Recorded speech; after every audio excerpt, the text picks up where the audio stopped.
നല്ല ഹലാലായ ദീൻ അനുവദിച്ച നല്ല യാത്രകൾ പോകണം. എല്ലാ ദിവസവും ഹജ്ജും ഉംറയും ചെയ്യുന്നതിന്റെ പ്രതിഫലം അതാ പറയാൻ പോകുന്നത്. നബി സല്ലല്ലാഹു അലൈഹി വസല്ലം തങ്ങൾ ആയിഷ ബീവി വിളിച്ചിട്ട് പറഞ്ഞു, ആയിഷ, 4 കാര്യം നീ ചെയ്യാതെ നീ ഉറങ്ങരുത് എന്ന് മുഹമ്മദ് റസൂലുള്ളാഹി മഹദി അവറുകളോട് സയ്യിദുനാ റസൂലുള്ളാഹി സല്ലല്ലാഹു അലൈഹി വസല്ലം തങ്ങൾ പറഞ്ഞു, ആയിഷ, 4 കാര്യം ചെയ്യാതെ നീ ഉറങ്ങരുത്. പാവിരിക്കാൻ പാടില്ല. ഉറങ്ങുന്നതിന് മുമ്പ് എത്ര കാര്യം ചെയ്യണം? 4 കാര്യം ചെയ്യണം. ആയിഷ ബീവി റളിയല്ലാഹു അൻഹ ചെവി കൂർത്തു വെച്ചു. ചെവി വളരെയേറെ സാബൂതം ശ്രദ്ധ ചുരുത്തി. സല്ലല്ലാഹു അലൈഹി വസല്ലം തങ്ങൾ പറഞ്ഞു, 1, എല്ലാ ദിവസവും പരിശുദ്ധമായ ഖുർആൻ പരിപൂർണമായി നീ ഓതണേ എന്ന് മുഹമ്മദ് റസൂലുള്ളാഹി. എല്ലാ ദിവസവും ഖത്മ് ആക്കണം. ഖുർആൻ ഖത്മാക്കാതെ നീ ഉറങ്ങാൻ പാടില്ല. രണ്ടാമത്തത് ശ്രദ്ധിക്കണം, നല്ലതുപോലെ ശ്രദ്ധിക്കണം. രണ്ടാമത്തത് എല്ലാ അംബിയ മുർസലീങ്ങളുടെയും പൊരുത്തം നീ വാങ്ങാതെ നീ ഉറങ്ങരുത് എന്ന് മുഹമ്മദ് റസൂലുള്ളാഹി. ശ്രദ്ധിക്കണേ, ഞാൻ എന്റെ വാദിന്റെ എല്ലാ അവസാനത്തിനും ജീവിതത്തിലെ അമലിന് മുതൽക്കൂട്ടാകുന്ന ഒരു വിഷയം പറയാറുണ്ട്. അതാണ് ഈ പറയുന്നത്. വളരെയേറെ ശ്രദ്ധിക്കണം നിങ്ങൾ. അല്ലാഹു വലിയ മാറ്റത്തിന് തൗഫീഖ് നൽകട്ടെ.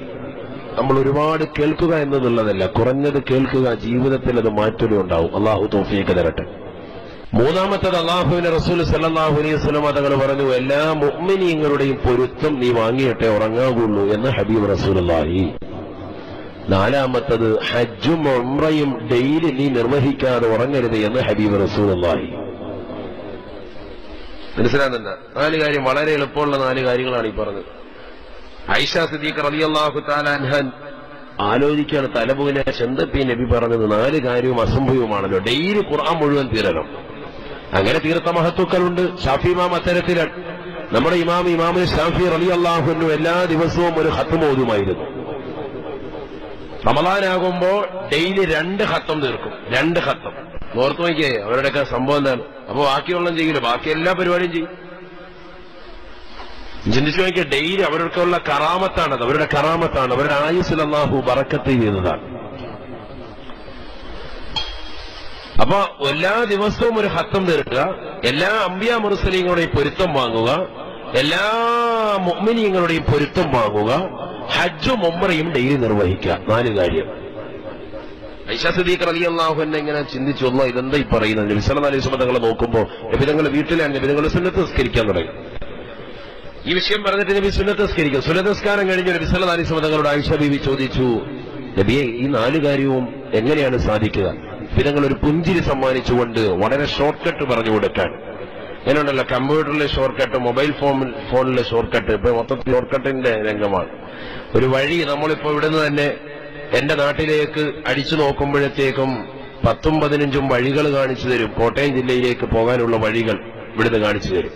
ഇങ്ങനെ പോകാം, ഇങ്ങനെ പോകാം, ഇങ്ങനെ പോയാൽ വല്ലുമ്മാടെ പറമ്പ് വഴി പോകാം, ഇങ്ങനെ പോയാൽ ചാത്താന്റെ പറമ്പ് വഴി പോകാം. ഇങ്ങനെ എല്ലാ വഴിയും കാണിച്ചു തരും. കാറ് പോകാൻ പറ്റുന്ന വഴിയാണെങ്കിൽ, സ്കൂട്ടാണെങ്കിൽ അങ്ങനെ കാണിച്ചു തരും. അല്ലേ? എന്ന് പറയുന്ന ഒരു ഷോർട്ട് കട്ടിന് വിശലനായസുകൾ പറഞ്ഞു കൊടുക്കാൻ 4 കാര്യത്തിനും. ഇതാണ് നമ്മൾ അമല് ചെയ്യേണ്ടത്. ഇതെല്ലാ ദിവസവും ചെയ്യാൻ പറ്റുന്ന, രാത്രി ഉറങ്ങുന്നതിന് മുമ്പ് ഇനിയുള്ള നമ്മുടെ ജീവിത കാലഘട്ടത്തിൽ ഇത് ചിന്തിക്കണം. ഉസ്താദ് പറഞ്ഞ ഈ വിഷയം മറ്റു കാര്യങ്ങളൊക്കെ നിങ്ങൾ ചെയ്യണം. ദീൻ പറഞ്ഞിട്ടുള്ള മറ്റു വിഷയങ്ങളൊക്കെ വേണം. നമസ്കാരം വേണം, വിഭാഗത്തുള്ള, അല്ലാതെ നിസ്കരിക്കാതെ രാത്രി ഇത് മാത്രം ചെയ്തുകൊണ്ടിരുന്ന ഒരു കാര്യവും പ്രയോജനമില്ല. ഇത് പാവപ്പെട്ട ആളുകൾക്ക് വേണ്ടി പറഞ്ഞു തരികയാണ്. ഹജ്ജും ഉംറയും നിർവഹിക്കാൻ കഴിവില്ലാത്ത പട്ടിണി പാവങ്ങൾ ഒരുപക്ഷെ നമ്മുടെ ഇടയിലുണ്ടാകും, പാവപ്പെട്ടവരുണ്ടാകും. അവരും ഹജ്ജും ഉംറയും നിർവഹിച്ച സഹോദരങ്ങൾ ഉൾപ്പെടെ അമൽ ചെയ്തോളി. അല്ലാഹു തൗഫീഖ് തരട്ടെ. എന്താണ് ഈ പറയുന്നത്? 1, അല്ലാഹുവിന്റെ റസൂൽ സല്ലല്ലാഹു അലൈഹി വസല്ലമ തങ്ങൾ പറയുകയാണ്, പരിശുദ്ധമാക്കപ്പെട്ട ഖുർആനിലെ സൂറത്തുൽ ഇഖ്ലാസ് 3 പ്രാവശ്യം ഓതണേ എന്ന് ഹബീബുനാ റസൂലുള്ളാഹി. സൂറത്തുൽ ഇഖ്ലാസ് ഖുൽ ഹുവല്ലാഹ് സൂറത്ത് എത്ര പ്രാവശ്യം ഓതുക? 3 പ്രാവശ്യം ഓതുക. കാരണം ഖുർആനിലെ 3-1 ഒരു സൂറത്തുൽ ഇഖ്ലാസ്. അത് പരിപൂർണമായി പൂർത്തീകരിക്കാൻ സാധിക്കും 3 പ്രാവശ്യം നീ ഓതിയാൽ. ഖുർആൻ ഖത്മ് തീർത്തതിന്റെ ഒരു പ്രതിഫലം നിനക്ക് രേഖപ്പെടുത്തുമെന്ന് ഹബീബ് റസൂലുള്ളാഹി. എന്ന് പറഞ്ഞ ആരെങ്കിലും ഹത്തോത ഏൽപ്പിച്ച 3 ഓതിയിട്ട് പൈസ വാങ്ങി പോക്കറ്റിടാനല്ല, അത് വേറെ. ഇത് 2ഉം 2ആണ്. മനസ്സിലായില്ലേ? ഇത് നമുക്ക് ഡെയിലി അമൽ ചെയ്യാനുള്ള ഒരു ഷോർട്ട് കട്ട്. ഖുർആൻ നമ്മൾ ഓതണം, അതോടൊപ്പം തന്നെ ഇത് നമ്മൾ അമൽ ചെയ്യണം. അല്ലാഹു തൗഫീഖ് തരട്ടെ. രണ്ടാമത്തേത് ഹബീബായ റസൂലുള്ളാഹി സ്വല്ലല്ലാഹു അലൈഹി വസല്ലം തങ്ങൾ പറയുന്നു, എല്ലാ അംബിയ മുർസലീങ്ങളുടെയും പൊരുത്തമല്ലേ വേണ്ടത്?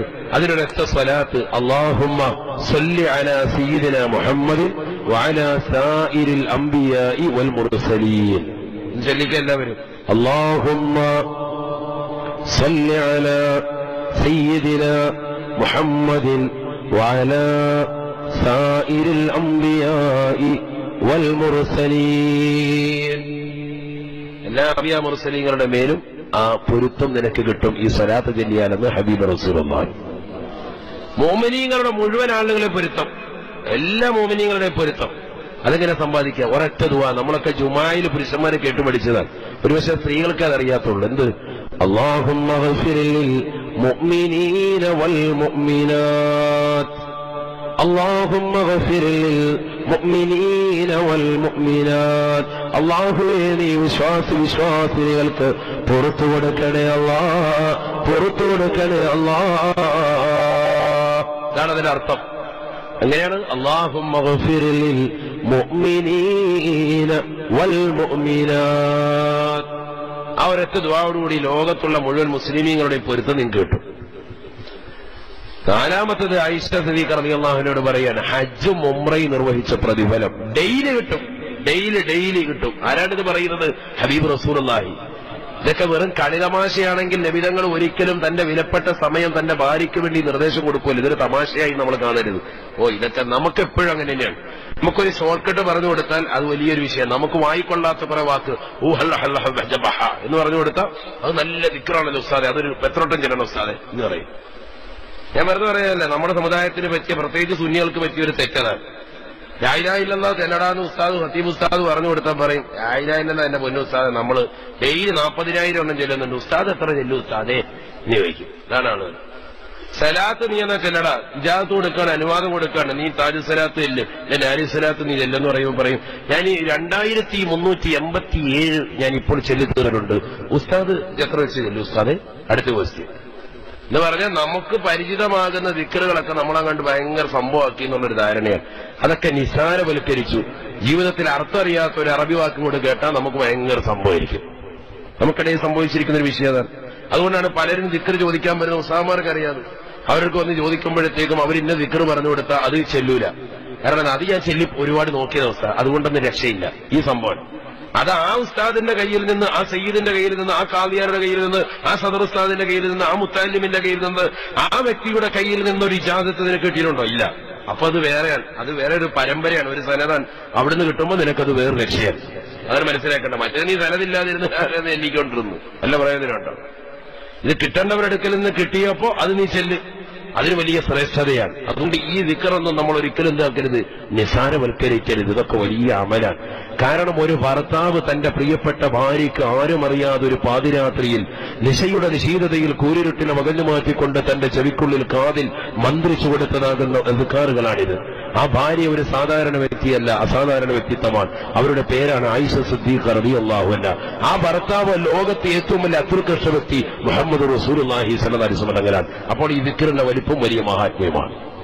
ഹജ്ജും ഉംറയും ഡെയിലി നിർവഹിക്കണം. അതിനെന്താ പറഞ്ഞു കൊടുത്ത ദിക്റെന്നറിയോ? സുബ്ഹാനല്ലാഹി വൽഹംദുലില്ലാഹി വലാ ഇലാഹ ഇല്ലല്ലാഹു വല്ലാഹു അക്ബർ വലാ ഹൗല വലാ ഖുവത ഇല്ലാ ബില്ലാഹിൽ അലിയ്യിൽ അളീം. ഇത് പെരുന്നാൾ നിസ്കാരത്തിൽ ഓരോ തക്ബീറിന്റെ ഇടയിലും 7 തക്ബീറും രണ്ടാമത്തെ റക്അത്തിൽ 5 തക്ബീറിന്റെ ഇടയിലും നമ്മൾ ചെല്ലി ശീലിച്ചിട്ടുണ്ട്, സഹോദര സഹോദരിമാരുൾപ്പെടെ. അതുപോലെ തസ്ബീഹ് റമദാനിൽ നിസ്കരിച്ചിട്ടുള്ളവർ അല്ലാത്തപ്പോൾ തസ്ബീഹ് നിസ്കരിച്ചതാകുന്ന സഹോദര സഹോദരിമാരും ഇത് പരിചയിച്ചിട്ടുണ്ട്.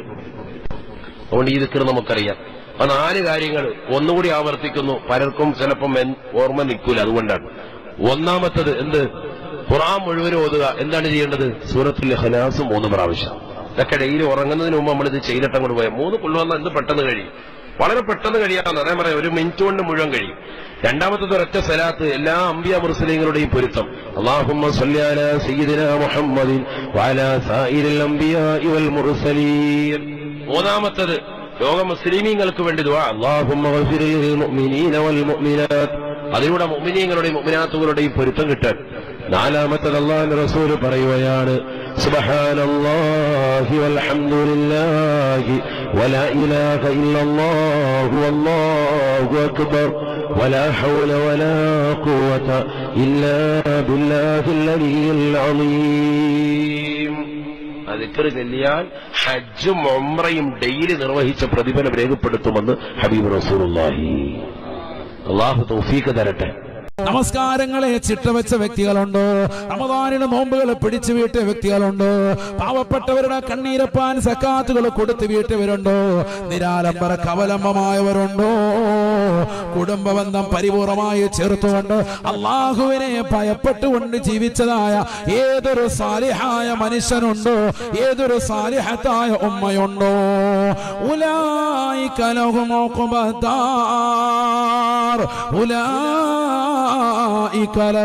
ഉഖബദ്ദാർ, അവർക്കുള്ളതാകുന്ന വാസസ്ഥലം ഏറ്റവും മനോഹരമാണ്. പരിശുദ്ധമായ ഖുർആനിലൂടെ അല്ലാഹു പറയുകയാണ്, നാളെ അല്ലാഹു സുബ്ഹാനഹു വ തആല അവർക്ക് മനോഹരമായ സ്വർഗ്ഗം അല്ലാഹു സമ്മാനിക്കുന്നതാ. അവരോട് അല്ലാഹു പറയും, സന്തോഷത്തോടുകൂടി കടക്കണേ, ഖീല ദുഖുലുൽ ജന്ന, നിങ്ങൾ സ്വർഗ്ഗത്തിലേക്ക് പ്രവേശിച്ചു കൊള്ളുക. അല്ലാഹു അതാ മലക്കുകൾ മുഖേന സലാം പറഞ്ഞുകൊണ്ട് അവരോട് അല്ലാഹു സുബ്ഹാനഹു വ തആല ആശീർവദിച്ചുകൊണ്ട് സ്വർഗ്ഗത്തിലേക്ക് കടക്കുകയാണ്. സലാമുൻ അലൈക്കും ബിമാ സബറതും ഫനിഅമ ഉഖബദ്ദാർ. ദുനിയാവിൽ ഒരുപാട് ശ്രമിച്ചവരല്ലേ, കുടുംബബന്ധം ചേർക്കുന്നതിന്റെ പേരിൽ ഒരുപാട് പരിശ്രമിച്ചവരല്ലേ, ഒരുപാട് പ്രയാസം അനുഭവിച്ചവരല്ലേ, സ്വന്തം കുടുംബത്തിലേക്ക് കയറി ചെല്ലുമ്പോ ആട്ടും തുപ്പും കേട്ടവരല്ലേ, എന്ത് വിഷമുണ്ടായിട്ടും എന്ത് പ്രയാസമുണ്ടായിട്ടും പടച്ചറപ്പിന്റെ സംതൃപ്തി മാത്രം ആഗ്രഹിച്ചുകൊണ്ട് ബന്ധങ്ങൾ ചേർത്തവരല്ലേ. കൊച്ചുമ്മ നിങ്ങളെ ചീത്ത വിളിക്കുമ്പോ, നിങ്ങളെ കൊച്ചാപ്പ നിങ്ങളുടെ വീട്ടിൽ നിറക്കി വിടുമ്പോ, നിങ്ങളുടെ ബന്ധുക്കൾ നിങ്ങൾ ആട്ടി ഓടിക്കുമ്പോ, എനിക്കൊരു പ്രശ്നമല്ല, അള്ളാഹുവിന്റെ സംതൃപ്തി മാത്രമാണ് ഞാൻ ആഗ്രഹിക്കുന്നത് എന്ന് പറഞ്ഞ് റമദാൻ വരുമ്പോഴും അല്ലാത്തപ്പോഴും അവരെ ബന്ധങ്ങളെ ഊട്ടി ഉറപ്പിച്ചതായ മുഅ്മിനീങ്ങളല്ലേ, മുത്തഖീങ്ങളല്ലേ, നിങ്ങൾക്ക് രക്ഷയാണ്, നിങ്ങൾക്ക് സന്തോഷത്തിന്റെ സുദിനങ്ങളാണ്. നിങ്ങൾക്ക് അല്ലാഹു നൽകിയിരിക്കുന്നതായ വാസസ്ഥലം അതെത്ര മനോഹരമാണ്. സ്വർഗ്ഗം അല്ലാഹു സമ്മാനിക്കുകയാണ്. അല്ലാഹു കൂട്ടത്തിൽ നമ്മൾ ഉൾപ്പെടുത്തുമാറാവട്ടെ. ചില ആളുകളുണ്ട്, റമദാൻ ആവുമ്പോ കിറ്റ് കൊടുക്കും. എവിടെ കിറ്റ് കൊടുക്കുന്നത്? അമേരിക്കയിലുള്ളവർക്ക് എന്ന് പറഞ്ഞാൽ അവിടെ കിടക്കുന്ന ടീമിന്. ഇവിടെ നിന്നുള്ളവർക്കൊന്നും കൊടുക്കുന്നില്ല. സ്വന്തം വാപ്പാട അനുജൻ, മൂത്താപ്പ, സഹോദരങ്ങൾ, അതുപോലെ മക്കൾ, കുടുംബാദികൾ പലരും ഇവിടെ പട്ടിണി കൊണ്ട് പ്രയാസപ്പെടുകയാണ്. ഇവനെ ഈ പൊതി കെട്ടിയിട്ട് ഇവിടുന്ന് പോവാൻ യുപിയിലേക്ക്.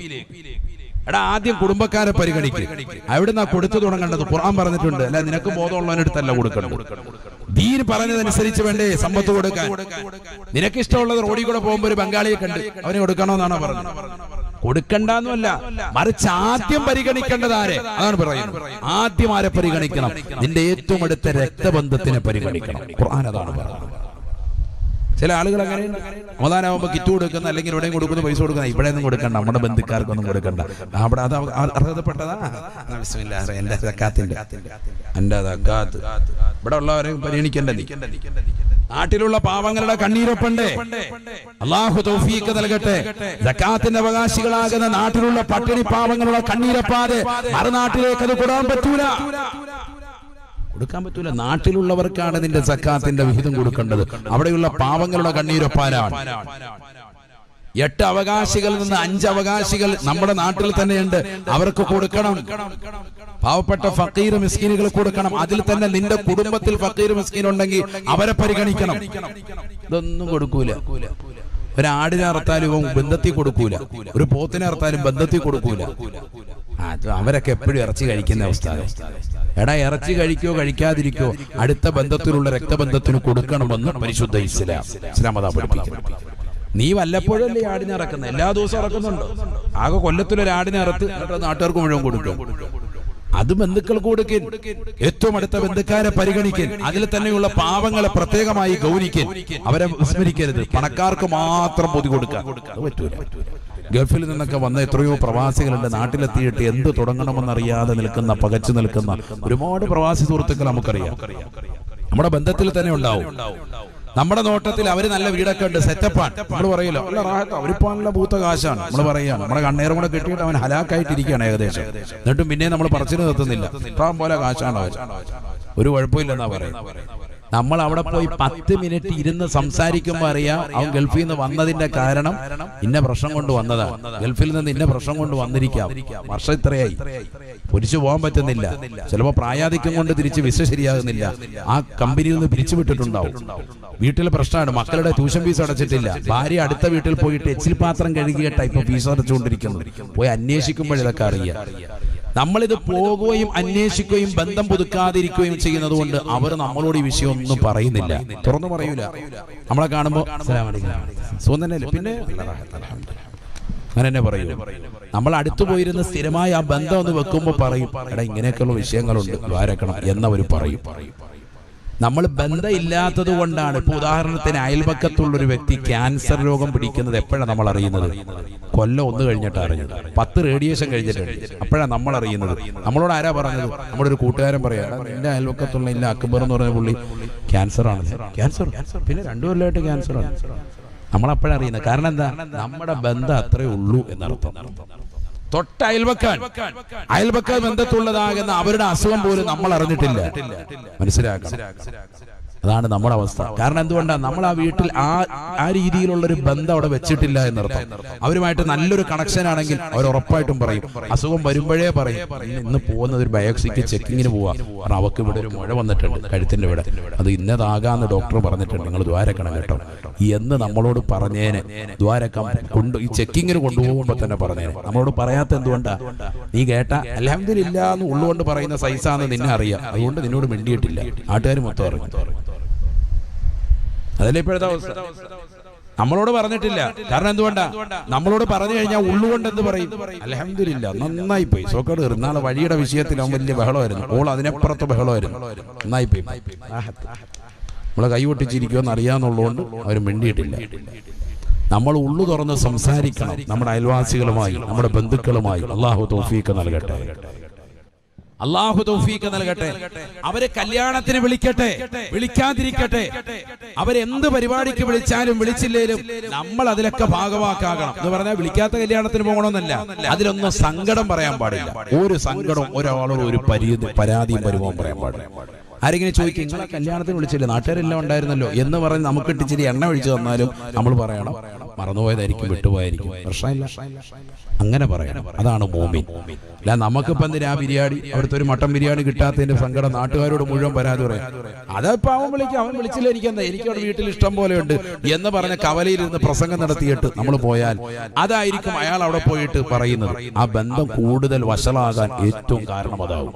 ഒരുപക്ഷെ അവർ വിട്ടുപോയതായിരിക്കും, ചിലപ്പോൾ മക്കളെയോ ബന്ധത്തിൽ ആരെങ്കിലും ഏൽപ്പിച്ചതായിരിക്കും കല്യാണം വിളിക്കാൻ, അവർ മറന്നുപോയതായിരിക്കാം, ഏൽപ്പിക്കപ്പെട്ട വ്യക്തിയിൽ നിന്ന് ലിസ്റ്റ് നമ്മുടെ നഷ്ടപ്പെട്ടു പോയതായിരിക്കാം. നമ്മൾ അതിന്റെ പേരിൽ അവരുമായി കലഹിക്കാൻ പാടില്ല. അത് വലിയ വിഷയമാണ്. അല്ലെങ്കിൽ കല്യാണമൊക്കെ ഇപ്പോഴല്ലേ വലിയ വിഷയമായി മാറിയത്. കല്യാണം എന്ന് പറഞ്ഞാൽ ലോകം മുഴുവനും അടക്കി വിളിക്കണമെന്ന് പരിശുദ്ധ ഇസ്ലാമിലേ ഇല്ല. ഇന്ന അഅ്ളമൻ നിക്കാഹി ഐസറഹു മുഅ്ന നബിയുനാ റസൂലുള്ളാഹി. നമ്മുടെ ബന്ധങ്ങളൊക്കെ ഇന്ന് ഉലച്ചിൽ വരാൻ കാരണമായി തീരുന്നത് നിക്കാഹും വിവാഹവും ഒക്കെ ധൂർത്തും ദുർവ്വയത്തിലേക്കും പോയ കാരണത്താലാണ്. നബി തങ്ങൾ പറയുകയാണ്, ഇന്ന അഅ്ളമൻ നിക്കാഹി ഐസറഹു മുഅ്ന, ഏറ്റവും നല്ല നിക്കാഹ് എന്ന് പറയുന്നത് ചെലവ് ചുരുക്കിയിട്ടുള്ള നിക്കാഹാണ് എന്ന് നബിയുനാ റസൂലുള്ളാഹി. ഭാര്യയും ഭർത്താവും തമ്മിലുള്ള ബന്ധങ്ങൾ ഉലഞ്ഞു പോകാൻ കാരണമായി തീരുന്നതും ദീനില്ലാത്തതാകുന്ന വൈവാഹിക ജീവിതം നയിക്കുന്നത് കൊണ്ടാണ്. ദീനില്ല, നേരത്തെ തന്നെ അങ്ങനെ പോവാൻ ഭാര്യയും ഭർത്താവിനെ കുറിച്ച് പറയണേന്ന് ഉസ്താദ് എഴുതിയാൽ അപ്പോഴത്തേക്ക് ആ വിഷയത്തിലേക്ക് വന്നു. അള്ളാഹു നമ്മളെ സാലിഹ്യങ്ങൾ ചേർക്കട്ടെ, അള്ളാഹു നമ്മളെ സാലിഹ്യങ്ങൾ ചേർക്കട്ടെ. ഇവിടെ ശ്രദ്ധിക്കും, ഭാര്യയും ഭർത്താവും തമ്മിലുള്ളതാകുന്ന ബന്ധങ്ങൾ ഉലച്ചിൽ വരുന്നതിന്റെ ഒന്നാമത്തെ പ്രശ്നം തന്നെ നിക്കാഹ് ഹറാമായ രീതിക്ക് തുടങ്ങുന്നത് കൊണ്ട് തന്നെയാണ്. അള്ളാഹു നമ്മളെ കാക്കുമാറാവട്ടെ, അള്ളാഹു നമ്മളെ കാത്ത് സംരക്ഷിക്കട്ടെ. പണമുള്ളവൻ പേക്കൂത്തുകൾ കിന്നടിമയാ, കല്യാണം അത് നടമാടുവാനൊരു വേദിയാ. പണമുള്ളവൻ പേക്കൂത്തുകൾ കിന്നടിമയാ, കല്യാണം അത് നടമാടുവാനൊരു വേദിയാ. ബിരിയാണി വേണ്ടവർ പോകണേ തെക്കോട്ട്, നെയ്ച്ചോറിനാഗ്രഹമുള്ളവർ വടക്കോട്ട്, വെറും ചോറും കറിയും പ്രഥമനും കിഴക്കോട്ട്, പോകേണ്ടതാണ് കൈ കഴുകുവാൻ താഴോട്ട്. ആർക്കെവിടെയും കടക്കാം, നോക്കാം, രസിക്കാം, സ്ത്രീകൾക്ക് സ്വർഗം തന്നെയായി കണക്കാക്കാം.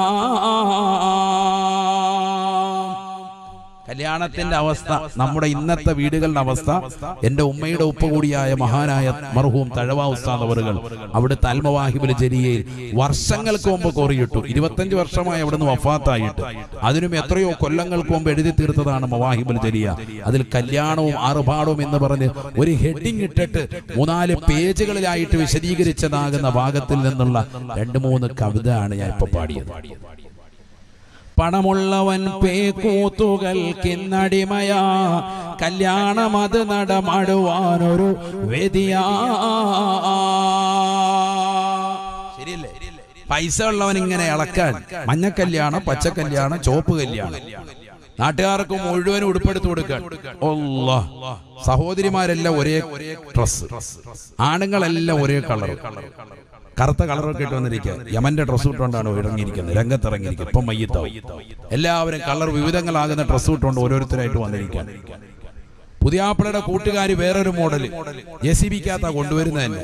അല്ലാഹ്, കൊണ്ടുവരികയാണ്. ഹാജിയാരെ കൊണ്ടുവന്ന് ഇറക്കി. പെണ്ണിനെ ആണെങ്കിൽ മയ്യത്തിന്റെ മീതെ പിടിക്കാൻ, തുണി പിടിക്കാൻ പറഞ്ഞിട്ടുണ്ട്. അത് നേരെ പുതിയ പെണ്ണിന്റെ തലയിലാണ് ഇപ്പൊ പിടിച്ചോണ്ട് വരുന്നത്. തുണി പിടിച്ചോണ്ട് ഇങ്ങനെ കൊണ്ടുവരികയാണ്. അവസാനം പെണ്ണിനെ നോക്കിയപ്പോ പെണ്ണിന് തുണിയില്ല. പെണ്ണിന്റെ അവിടെ ഇവിടെ എല്ലാം കീറിയിരിപ്പുണ്ട്. നാട്ടുകാർക്ക് മുഴുവൻ തുണി കൊടുത്തിട്ടുണ്ട്. അപ്പം പെണ്ണിന് തുണി കൊടുക്കാൻ മറന്നുപോയി. ഇതാണ് നമ്മുടെ കല്യാണം. അല്ലാഹു നമ്മളെ കാക്കുമാറാവട്ടെ. നാട്ടുകാർക്ക് മുഴുവൻ തുണി കൊടുത്ത്, സഹോദരങ്ങൾക്ക്, സഹോദരിമാർക്ക് എല്ലാവർക്കും തുണി കൊടുത്തിട്ടുണ്ട്. പക്ഷെ അവസാനം പെണ്ണിന് തുണിയില്ല. ഞാൻ പറഞ്ഞത് നേരാണല്ലോ. ഇതാണ് ഇന്ന് സമൂഹത്തിൽ നടക്കുന്നത്. അവിടെ ഇവിടെയൊക്കെ കീറിയിട്ടുണ്ട്. എവിടെയാന്ന് സ്ഥലമെന്ന് ഞാൻ പറയുന്നില്ല. അപ്പൊ എന്നാ ചെക്കൻ വരട്ടെ എന്ന്. ചെക്കൻ വന്നപ്പോ അവന്റെ മുട്ടിന്റെ അവിടെ കീറിയിരിക്കുന്നു, തൊടയുടെ അവിടെ കീറിയിരിക്കുന്നു, അത്തയ്യാത്തിരിക്കുമ്പോ എല്ലാം വെളിയിലാണ്. അല്ലാഹു നമ്മളെ കാക്കട്ടെ. ഇതാണ് അവസ്ഥ. ചെക്കൻ വന്നപ്പോ അതിനപ്പുറത്തെ ഡ്രസ്സാണ് അവൻ ഇട്ടുകൊണ്ടിരിക്കുന്നത്. ഇത്രയുള്ള കുട്ടിയുടുപ്പിട്ടുകൊണ്ടാണ് അവൻ വന്നിരിക്കുന്നത്. കോട്ടും സൂട്ടും ഒക്കെ ഇട്ട് വന്നിട്ടുണ്ട്. പക്ഷെ എല്ലാം കീറല. അവിടെ ഇവിടെയൊക്കെ ഫാഷനാന്ന് പറയുന്നത്, മോഡൽ. അല്ലാഹു നമ്മളെ കാത്ത് സംരക്ഷിക്കട്ടെ. ഇതൊക്കെയാണ് നമ്മുടെ കല്യാണം. ആളമന്നിക്കാഹി ഐസറഹു മോന, ഏറ്റവും ചെലവ് ചുരുക്കി നടത്തണമെന്ന് പറഞ്ഞിട്ട് കഴിക്കാൻ ഇനി ഇല്ലാത്ത സാധനം ഇല്ല. കോഫി, ചായ, ഇടിയപ്പം, ഒറോട്ടി, പത്തിരി, അപ്പം, ദോശ, പൊട്ട്, ഇറച്ചി, മുട്ടറോസ്റ്റ്, കിഴങ്ങ്, കേക്ക്, മുറുക്ക്, അച്ചപ്പം, നെയ്യപ്പം, സുഖിയൻ, പോളി, അപ്പടപൊളി, എല്ലാ ഐറ്റവും ഉണ്ട് കല്യാണത്തിൽ. ഇഷ്ടം പോലെ ഏത് വേണമെങ്കിലും എടുക്കാം. പക്ഷെ നടന്നു പോയി ക്യൂ നിന്ന് കഴിക്കണമെന്നേ ഉള്ളൂ. എല്ലാം ഇങ്ങനെ വെച്ചിരിക്കുകയാണ്. ഏത് വയ്യാത്തവനും അവിടെ പോയി നിന്നിട്ട് സാധനം എടുത്തിട്ട് എവിടെയെങ്കിലും പോയി നിന്ന് കഴിച്ചോണം. ഇരുന്ന് കഴിക്കുന്ന പരിപാടിയൊന്നുമില്ല, സുന്നത്തിനെതിരാണ്. ഹാജിയാരാണ്. 10 ഹജ്ജ് ചെയ്തിട്ടുണ്ട്, 30 ഉംറ ചെയ്തിട്ടുണ്ട്, നാട്ടിൽ അറിയപ്പെടുന്ന വലിയ ദീനിയായ ആളാണ്. എല്ലാം ഉണ്ട്. പക്ഷെ കല്യാണം ഇങ്ങനെ നടത്തും. കാശുള്ളത് കൊണ്ട് ഇങ്ങനെ കാണിക്കും. ആൾക്കാരെ വിളിച്ച് സൽക്കരിച്ചിട്ട് മാന്യമായിട്ട് 10 പേർക്ക് നല്ല രീതിയിൽ വൃത്തിയായിട്ട് ആഹാരം കൊടുക്കും. നീ എടുത്ത് നല്ല രീതിയിൽ സൽക്കരിക്കുക. അങ്ങനെയല്ലേ വേണ്ടത്? ഇത് അവിടെ പോയിട്ട് എടുത്ത് കഴിക്കാം. അള്ളാഹു നമ്മളെ കാത്ത് സംരക്ഷിക്കട്ടെ. ഈ അടുത്ത് ഒരാൾ പറയുന്നത് കേട്ടു, അത് കറക്റ്റാണ്. മുസ്ലിമീങ്ങളുടെ കല്യാണത്തിന് വന്നു കഴിഞ്ഞാൽ കല്യാണം ഒരു ഭാഗത്ത് നടക്കും, ബാക്കി ഇപ്പുറത്ത് വന്നിട്ട് ഫുഡടി നടക്കും. ഫുഡും കഴിച്ചിട്ട് അവന്മാർ പോവുകയും ചെയ്യും. കറക്റ്റ്. ഒറ്റ ഒരുത്തം പുതിയ പെണ്ണിനെ കണ്ടിട്ടില്ല, പുതിയാപ്പിള അറിയില്ല. ബന്ധത്തിലുള്ളവരുടെ കാര്യം പറയും. ബന്ധത്തിലുള്ളവർ ഏറ്റവും അടുത്ത ബന്ധുക്കാരാകുമ്പോൾ കാണാൻ അനുവദിക്കപ്പെട്ട ആളുകളുണ്ട്. അവര് പോലും ബന്ധുക്കാരെ പോലും കണ്ടിട്ടില്ല, പുതിയാപ്പിള പോലും കണ്ടിട്ടില്ല. ബാറക്കല്ലാഹു ലക്കുമോ ബാറക്കാലിക്കുമോ ഒരു ദുആ പോലും കൊടുത്തിട്ടില്ല. ഇവൻ എവിടെ വന്നിട്ടുണ്ടാവും? ഹാളി വന്നിട്ട് റാഹത്തായിട്ട് കുഴിമന്തി അടിച്ചിട്ട് അസ്സലാമു അലൈക്കും വേറെ അപ്പുറത്തെ വാതിലിൽ കൂടെ ഇറങ്ങിപ്പോയിട്ടുണ്ട്. കല്യാണം കൂടി. ഇതാണ് നമ്മൾ കല്യാണം കൂടില്ലെന്ന് പറയുന്നത്. അള്ളാഹു നമ്മളെ സാലിഹീങ്ങൾ ചേർക്കുമാറാവട്ടെ. അതുകൊണ്ട് തന്നെ വർഷങ്ങൾ കഴിഞ്ഞാലും ആരാന്ന് ചോദിച്ചു കഴിഞ്ഞാൽ ആരാ ബന്ധം അറിയാൻ പറ്റില്ല പരസ്പരം. ഇപ്പൊ നമ്മൾ ഇരിക്കുന്ന മക്കളെ തന്നെ വിളിച്ചിട്ട് നമ്മുടെ കുടുംബ ബന്ധം വരുമ്പോ എല്ലാ ബന്ധുക്കളും ഉള്ളപ്പോഴത്തേക്കും ഓരോ ഉമ്മമാര് വന്നിട്ട് ചോദിക്കാം, മോനെ എന്നെ അറിയാവോടാ കുട്ടാ എന്ന് ചോദിക്കേണ്ട അവസ്ഥയാണ്. ഇല്ല, അറിയത്തില്ല. ചില പിള്ളേർ പറയും അറിയാന്ന് പറയും. എന്നാ പിന്നെ ആരാന്ന് ചോദിച്ചു ഇവര് കടുംപെട്ട് ഇവര് വിടുന്നില്ല. അപ്പൊ ഇവന് ഇടങ്ങേറായി, ഹലാക്കായി, പറയാതിരിക്കാൻ പറ്റത്തില്ല. അപ്പോഴാണ് നമ്മുടെ ബന്ധങ്ങൾ അറിയാം. സ്വന്തം ഉമ്മാടെ ജ്യേഷ്ഠത്തി, അനിയത്തി അല്ലെങ്കിൽ ഏറ്റവും അടുത്ത ബന്ധുക്കാരാൻ പരിചയമില്ല. കാരണം എന്താ? നമ്മൾ ഇവരെ ആരും ഒന്നും കാണുന്നില്ല. ഒരു കല്യാണ സദസ്സിലാണെങ്കിലും എന്തെങ്കിലും ഒരു പരിപാടി വെച്ചാൽ പോലും ബന്ധങ്ങൾ പുതുക്കാനല്ല, മറിച്ച് അവിടെയുള്ള ഭക്ഷണം മാത്രം ഒന്ന് കൈമാറി തിന്നിട്ട് ഓടാൻ വേണ്ടിയിട്ടാണ് ഇന്നത്തെ സദസ്സ് 95% നടക്കുന്നത്.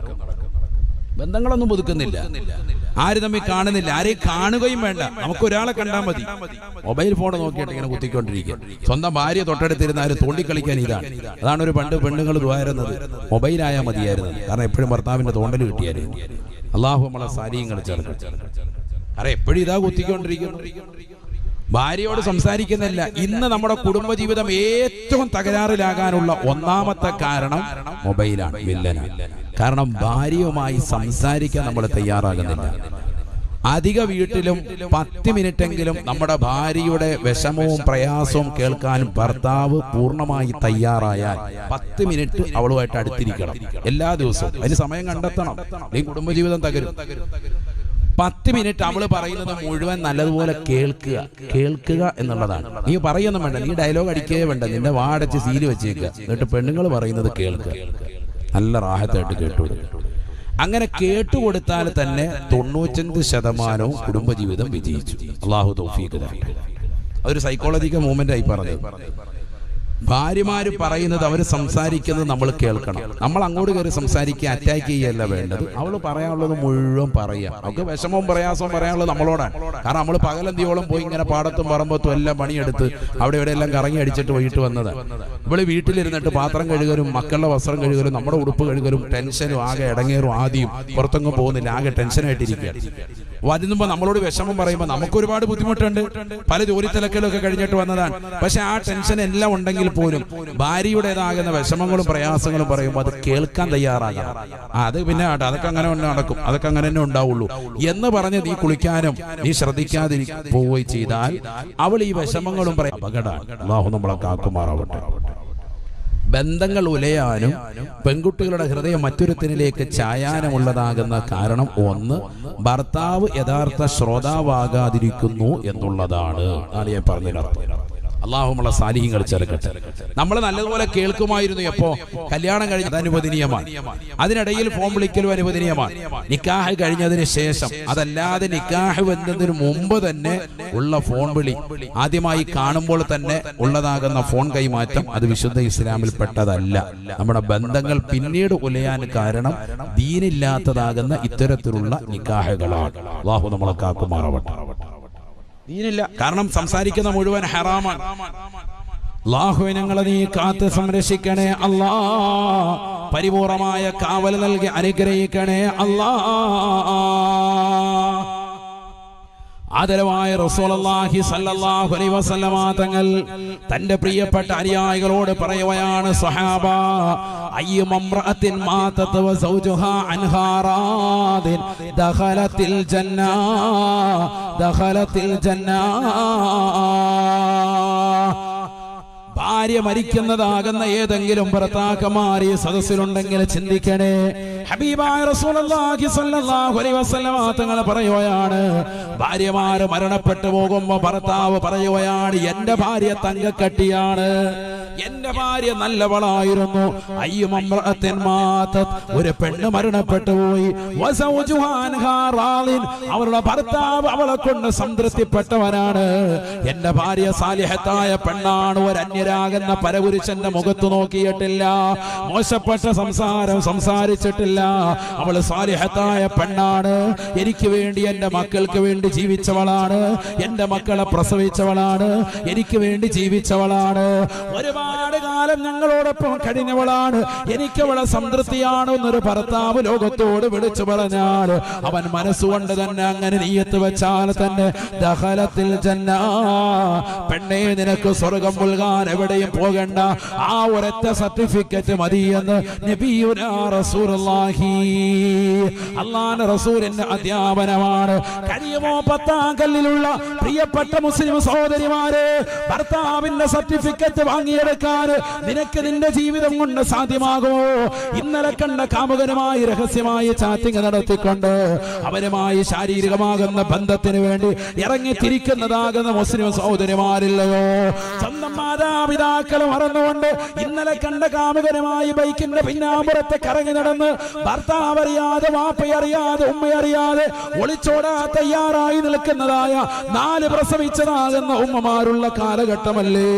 വൈവാഹിക ജീവിതം ഉറപ്പിച്ചതാകുന്ന ഘട്ടത്തിൽ പോലും പ്ലസ് പഠിക്കുന്ന, BA പഠിക്കുന്ന, MA പഠിക്കുന്ന പൊന്നുമോള് തന്റെ കൂടെ പഠിക്കുന്ന കൂട്ടുകാരൻ ഏത് സമുദായത്തിൽപ്പെട്ടവനാകട്ടെ, വാപ്പ അറിയിക്കാത്ത, ഉമ്മ അറിയിക്കാത്ത അന്യരാകുന്ന പരപുരുഷന്മാരുമായി കിടപ്പറ പങ്കിടാൻ ഇറങ്ങിത്തിരിക്കുന്നതാകുന്ന മുസ്ലിം അംഗമാരെ, സഹോദരിമാരെ, സഹോദരിമാരെ, എങ്ങനെയാണ് നിനക്ക് സ്വർഗം പുൽകാൻ സാധിക്കുക?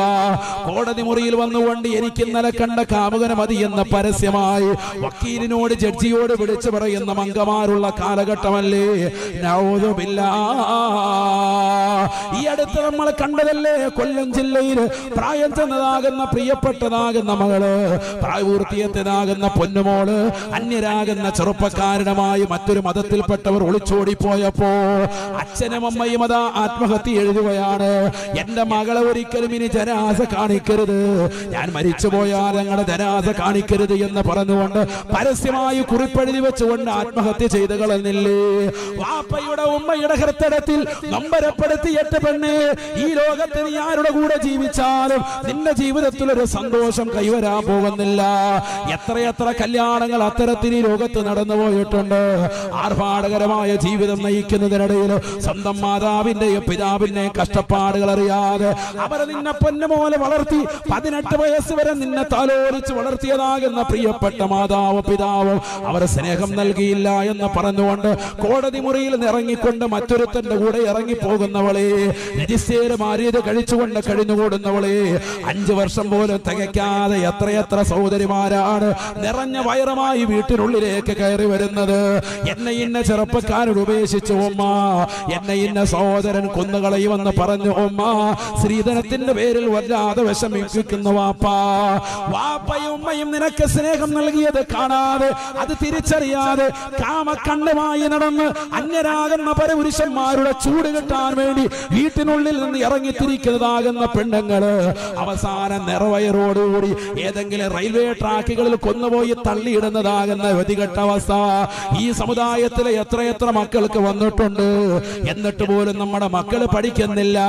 ഒരു കാര്യം ഞാൻ തീർത്ത് പറയുകയാണ്, മലയാളത്തിലെ പ്രിയപ്പെട്ട മുസ്ലിം സഹോദരങ്ങളോട്, സഹോദരിമാരോട് സ്നേഹത്തോടുകൂടി കുമ്മനമസാദ് പറയുകയാണ്, വാപ്പമാരും ഉമ്മമാരും ശ്രദ്ധിക്കേണ്ട ഒരു വിഷയമാണ്. ഇന്ന് അധിക മക്കളും ലാക്കാക്കുന്ന വിഷയം ഏതെന്നറിയുമോ?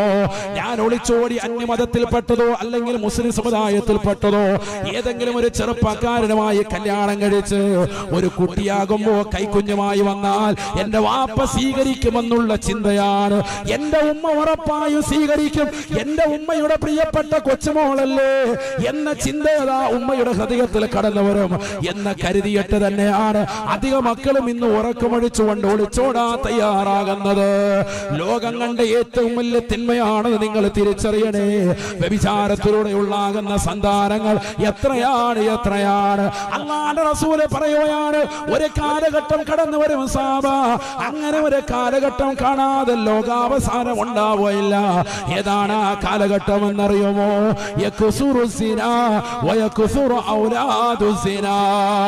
വ്യഭിചാരം അധികരിക്കും, വ്യഭിചാരത്തിലൂടെയുള്ള സന്താനങ്ങൾ ഈ ലോകത്ത് വല്ലാതെ അധികരിക്കും സാബ. അല്ലാഹുവിന്റെ റസൂൽ പറഞ്ഞത് ശരിയല്ലേ? നഊദു ബില്ലാഹ്. എത്രയെത്ര സഹോദരിമാരാണ് ഈ രീതിയിൽ പിഴച്ച ജീവിതത്തിലേക്ക് പോയത്. എന്നാൽ അവിടെയും ദീൻ മുറുകെ പിടിച്ചുകൊണ്ട് നമസ്കാരം ചിട്ടവെച്ച് നോമ്പുകൾ നോറ്റി വീട്ടി, സകാത്തുകൾ കൊടുത്തു വീട്ടി, പാവപ്പെട്ടവന്റെ കണ്ണീരൊപ്പി, സ്വന്തം ഭർത്താവ് നൽകിയ സമ്പാദ്യത്തിൽ നിന്ന് കുടുംബജീവിതം മനോഹരമാക്കി, മക്കളെ മാന്യമായി പഠിപ്പിച്ച് വിദ്യാഭ്യാസം കൊടുത്ത് കെട്ടിച്ചയച്ച് നല്ല ദീനീബോധത്തിൽ ജീവിക്കുന്ന സഹോദരിമാരും ധാരാളം നമ്മുടെ കേരളത്തിലുണ്ട്.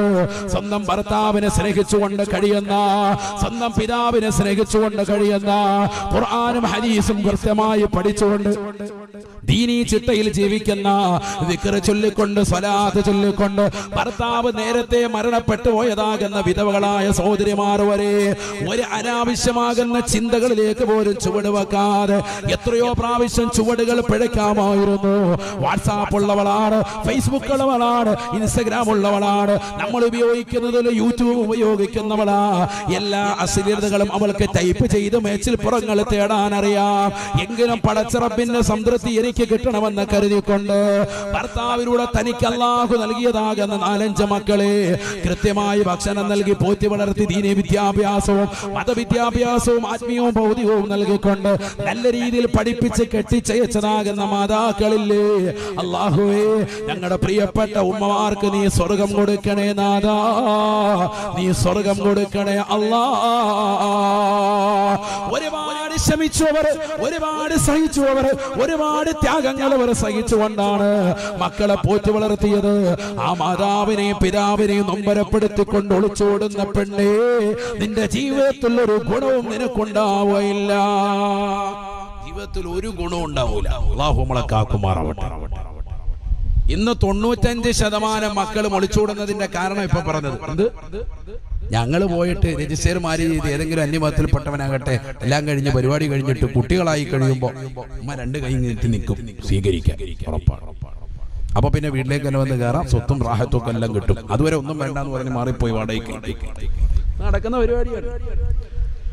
അള്ളാഹു നമ്മളെ കാത്ത് സംരക്ഷിക്കട്ടെ. ഉമ്മയുടെ മാതൃത്വ ഹൃദയം കൊണ്ടും വാപ്പയുടെ പിതൃത്വ ഹൃദയം കൊണ്ടും പിതാവ് എന്ന് പറയുന്ന കരുണയുടെ ഉറവ് പറ്റാത്ത ഹൃദയത്തിന്റെ വക്താവായതുകൊണ്ട് അദ്ദേഹം സ്വീകരിക്കും, സ്വാഭാവികമാണ്. നമ്മളൊക്കെ വാപ്പയും ഉമ്മയാകും ആ രീതിയിൽ തന്നെ സ്വാഭാവികമായിട്ട് അങ്ങനെ. എന്റെ മകൾക്കാണ് ഒരു അബദ്ധം പറ്റിപ്പോയി എന്ന് പറഞ്ഞ് സ്വീകരിക്കും. പക്ഷെ ഇതൊരു ചാലുവായി മാറി, എന്നതൊരു ചാലുവായി. കാരണം അതുകൊണ്ട് തന്നെ എല്ലാവരും പിന്നെ നിയ്യത്ത് ചെയ്തങ്ങ് ഇറങ്ങാൻ ഇറങ്ങിയേക്കാണ്. അല്ലാഹു നമ്മളെ കാക്കുമാറാവട്ടെ. എത്രയാണ് ഇപ്പൊ കൂടി വരുന്നത്? ഒരു പെണ്ണും തന്നെ ശാരീരിക ബന്ധത്തിൽ ഏർപ്പെട്ടുകൊണ്ട് സ്വവർഗരതി അനുരാഗികളായി മാറി. ഇന്നും കേരളത്തിൽ വിവിധ ചാനലുകൾ അവർ പ്രത്യക്ഷപ്പെടാൻ ഇന്നലെ ഉണ്ടായിരുന്നു, കഴിഞ്ഞ ദിവസങ്ങളിലുണ്ടായിരുന്നു. ലെസ്ബിയനായിട്ട് തുണിയില്ല വന്നിട്ട് ഇങ്ങനെ ചാനലിൽ വന്ന് ഇടയ്ക്കിടയ്ക്ക് ഇങ്ങനെ കാണിച്ചുകൊണ്ടിരിക്കും. കോളേജിൽ പഠിക്കാൻ പറ്റുന്നതാണ്. +2 പഠിക്കുന്ന കാലയളവിൽ പരസ്പരം പ്രണയ ജോഡികളായി ഒന്നിച്ചൊരു ഹോസ്റ്റലിൽ കഴിയവേ ശാരീരിക ബന്ധത്തിൽ ഏർപ്പെട്ട് ഇടപെരിയാനാറാവാത്ത ബന്ധത്തിനുടമകളായി മാറി. അവസാനം എനിക്കെന്റെ കൂടെ പഠിക്കുന്ന കൂട്ടുകാരിയെ തന്നെ വിവാഹം ചെയ്താൽ മതി എന്ന് +2 പഠിക്കുന്നതാകുന്ന സഹോദരിമാർ തന്നെ പരസ്പരം പറയുകയും അതിനുവേണ്ടി കുറയുന്ന സാഹചര്യം കഴിഞ്ഞ സമയം മുതൽക്ക് തന്നെ യുദ്ധപ്രഖ്യാപനം നടത്തി വീട്ടിൽ വലിയ കോലാഹലങ്ങൾ സൃഷ്ടിച്ച് ഹൈക്കോടതിയെ സമീപിച്ച് ഹൈക്കോടതിയുടെ വിധി കരഗതമാക്കി സുപ്രീം കോടതിയുടെ വിധി മാനിച്ചുകൊണ്ട് പരസ്പരം അവർക്ക് ഒരുമിച്ച് കഴിയാനുള്ള അവകാശത്തെ നമ്മുടെ ഗവൺമെന്റ് അവർക്ക് സ്വാധീനം ചെലുത്തി കൊടുത്തു. ഇപ്പോഴും അവർ ഒരുമിച്ച് കഴിയാൻ. സ്നേഹം കൊടുത്ത വാപ്പായും ഉമ്മായും സ്നേഹം കൊടുത്തിട്ടില്ല. പിന്നെ ആരാ സ്നേഹം കൊടുത്തത്? ആരായി സ്നേഹം കൊടുത്തത്? പെണ്ണുങ്ങൾ ചിലർ കോടതി എന്ന് പറയുന്നതാണ് എനിക്ക് ഏറ്റവും കൂടുതൽ ഇഷ്ടം ആരെയാണ്? എനിക്ക് ഇയാളെ ഇഷ്ടമാണ്. നിന്നെ ഇവൻ ഇഷ്ടം വെച്ചത് നിന്റെ ശരീരം കണ്ടുകൊണ്ടാണ്, നിന്റെ വെളുപ്പ് കണ്ടിട്ടാണ്, നിന്റെ ശരീരഭാഷ കണ്ടിട്ടാണ്, നിന്റെ ആകാര സൗഷ്ഠവം കണ്ടിട്ടാണ്. നിന്റെ വാപ്പയും ഉമ്മയും നിന്നെ ഇഷ്ടം വെച്ചത് നീ ചെറിയ കുട്ടിയായിരിക്കുമ്പോഴേ നിന്നെ ഇഷ്ടം വെച്ചവരാ. നിന്റെ സൗന്ദര്യം കണ്ടിട്ടില്ല, നിന്റെ വെളുപ്പ് കണ്ടിട്ടില്ല, നിനക്ക് പൊക്കമുണ്ടാവുമെന്ന് അവരെ തിരിച്ചറിഞ്ഞിട്ടില്ല. നീ പൊക്കം കുറഞ്ഞവളാണോ? പ്രശ്നമല്ല. നിനക്ക് എത്ര അസുഖമുണ്ടോ? ശുശ്രൂഷിക്കും. നീ ഒന്നുമല്ലാതിരുന്നു ഉമ്മയുടെ ഉദരത്തിൽ. വാപ്പ അപ്പോഴേ സ്നേഹം കൊടുത്തു തുടങ്ങി. ഉമ്മ അതിലേറെ കരുതലോടുകൂടി നിന്നെ വളർത്തി. ഇങ്ങോട്ട് തിരിയരുത്, കുട്ടിക്ക് അപകടമാണ്, ഡോക്ടർ പറഞ്ഞു. ഉമ്മ അങ്ങോട്ട് തിരിഞ്ഞിട്ടില്ല. എത്രയോ ദിവസങ്ങളായി, മാസങ്ങളായി തിരിഞ്ഞു കടന്നിട്ടില്ല. കാരണം കുട്ടി പ്രയാസപ്പെടും, കുടലിൽ മറിഞ്ഞു പോകും, കുട്ടി അങ്ങോട്ട് മറിയും, പ്രയാസമാണ്. ഇന്ന ഭക്ഷണം കഴിക്കരുത്, അത് കുട്ടിക്ക് അപകടമാണ്. ഉമ്മ ആ ഭക്ഷണം കഴിച്ചിട്ടില്ല. 9 മാസം 10 ദിവസം നിന്നെ ഗർഭം ചുമന്ന് നടന്നു. ഗർഭം ചുമന്നത് 10 മാസം തള്ളയാ, പ്രസവിച്ച വേദന തിന്നതും അവൾ തന്നെയാ.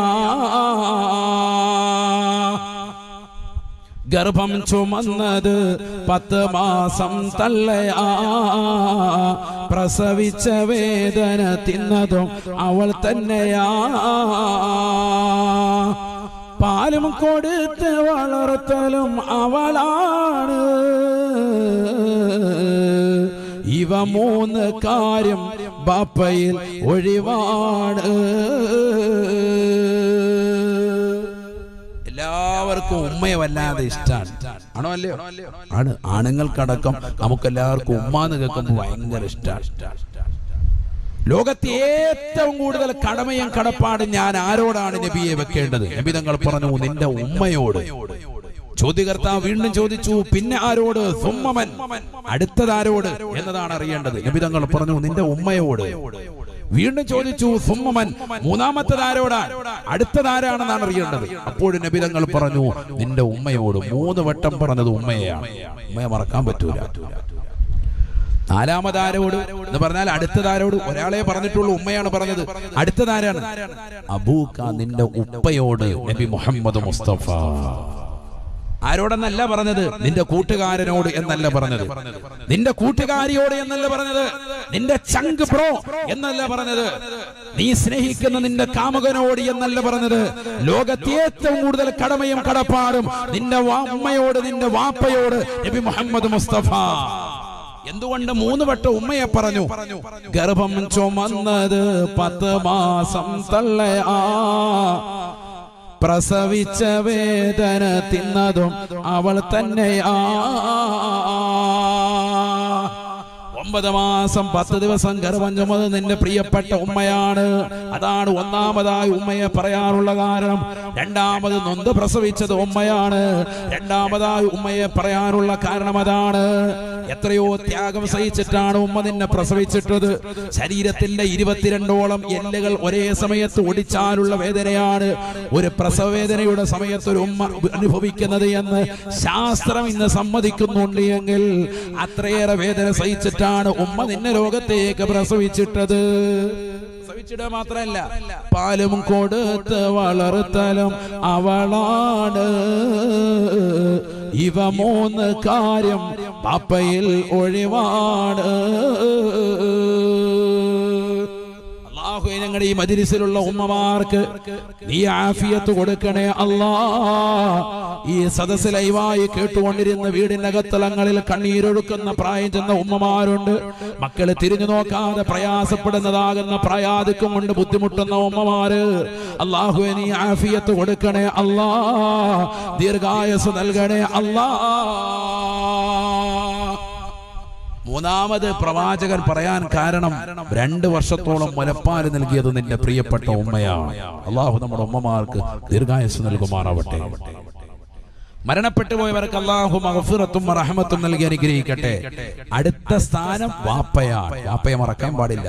പലരും വാപ്പയെ പൈസ തരുന്ന ഒരു വക്താവായിട്ട് കാണുക, ഒരു ബാങ്കിന്റെ ആളായിട്ട് കാണുക. ഇടയ്ക്കിടയ്ക്ക് പെടലി വഴി ഇങ്ങനെ ബില്ല് വരും, അത് അടയ്ക്കണം. പാവം പിടിച്ചോ, അങ്ങനെയാണ് കാണുന്നത്. രാവിലെ മുതൽ കഷ്ടപ്പെടാൻ ഗൾഫിലേക്ക് പോകുന്നു, നാട്ടിൽ പോകുന്നു. പണം തരുന്നതാകുന്ന, പണം കായ്ക്കുന്ന ഒരു മരം ഇടയ്ക്കിടയ്ക്ക് ഇങ്ങനെ വരുമ്പോ പൈസ ഇങ്ങനെ ചോദിക്കുന്നു. വീട്ടുകാർ ചോദിക്കുന്നു, മക്കൾ ചോദിക്കുന്നു, ഫീസ് ചോദിക്കുന്നു. കറക്റ്റായിട്ട് അടച്ചില്ലെങ്കിൽ കുറ്റപ്പെടുത്തലും രോഷവും പ്രയാസവും. അദ്ദേഹത്തിന്റെ ബുദ്ധിമുട്ടും പ്രതിസന്ധിയും പ്രയാസങ്ങളും തിരിച്ചറിഞ്ഞ് ജീവിക്കുന്നവളാകണം ഭാര്യ. അല്ലാഹു തൗഫീഖ് നൽകട്ടെ. ഭർത്താവ് നിന്റെ കയ്യിൽ ഒരു 100 രൂപ ഏൽപ്പിച്ചാൽ, പണ്ട് കാലങ്ങളിൽ ഉമ്മമാരെ ഭർത്താവ്, നമ്മുടെയൊക്കെ വാപ്പമാർ അങ്ങനെ തന്നെയാണല്ലോ, വാപ്പ ഒരു 100 രൂപ ഏൽപ്പിച്ചാൽ ഉമ്മ അത് മിച്ചം പിടിക്കും. ഒരാഴ്ച ഓടുന്നതിനിടയിൽ മീൻ വാങ്ങിയും അല്ലാതെയൊക്കെ ഒരു മിച്ചം പിടിക്കും. അതിനകത്തൊരു 50 രൂപ 30 രൂപ സേവിങ് ഉണ്ടാവും. ഇന്നോ 2000 രൂപ കൊടുത്തിട്ട് ഒരാഴ്ച കഴിഞ്ഞ് നമുക്ക് ഫേഷ്യൽ ചെയ്ത് കഴിഞ്ഞു, ആഹത്ത് എല്ലാം കഴിഞ്ഞു. അടുത്ത് 2 ദിവസം കഴിയുമ്പോൾ ഫോൺ വിളിക്കും. അല്ലാഹു നമ്മളെ സാരി ഇങ്ങനെ ചേർക്കട്ടെ. മോന്തയ്ക്ക് കൊണ്ട് പൊട്ടിയിട്ട് വെളുത്തിട്ട് പാറാനുള്ള ക്രീം വെച്ചിട്ടിരിക്കുകയാണ്. നല്ല റാഹത്തായിട്ട് വീഡിയോ കോൾ ചെയ്ത് 2000 രൂപയുടെ വേറെ. അല്ലാഹു നമ്മളെ സാലിഹീങ്ങൾ ചേർക്കുമാറാവട്ടെ.